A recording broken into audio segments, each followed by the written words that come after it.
د کلکيليټر پنوم مشهور افغان ماشوم طالبانو نیولی. راپورونه وایي چې د سمیع الله سره یو ځای د شمشاد تلویزیون خبریال هم نیول شوی. پوره جزئیات هم دلته وګورئ او انعکاس میډیا چینل سبسکرایب کړئ. د کلکيليټر پنوم مشهور افغان نابغه ماشوم په یو ناڅاپي ډول طالبانو نیولی، خو یو شمېر سرچینو ویلي چې نوموړي په خپله ځان طالبانو ته سپارلی دی. په ورته وخت کې د شمشاد تلویزیون هغه خبریال هم نیول شوی چې غوښتلي نابغه ماشوم سمیع الله کمزوري او بند پاتې کړي. دا چې ولې طالبانو نابغه سمیع الله نیولی، ویډیو تر پایه وګورئ، په هر څه به خبر شئ.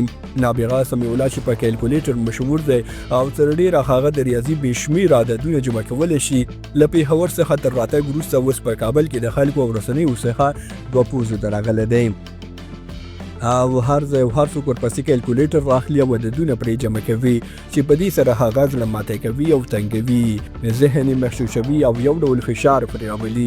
په ټولنیزو رسنیو نن داسې راپورونه خپاره شول چې طالبانو له دې وروسته سمیع الله نیولی او ورسره د شمشاد تلویزیون خبریال هم نیولی.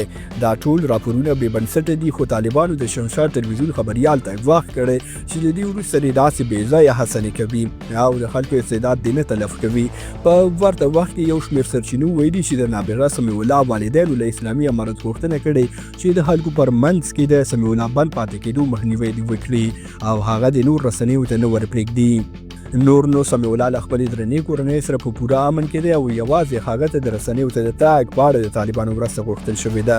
وګورئ ملګرو، تاسې په دې اړه څه ویل لرئ؟ کمنټ کې ولیکئ. زموږ ویډیو شیر او چینل سبسکرایب کړئ. تر بیا ښې چارې لویه لمول شه.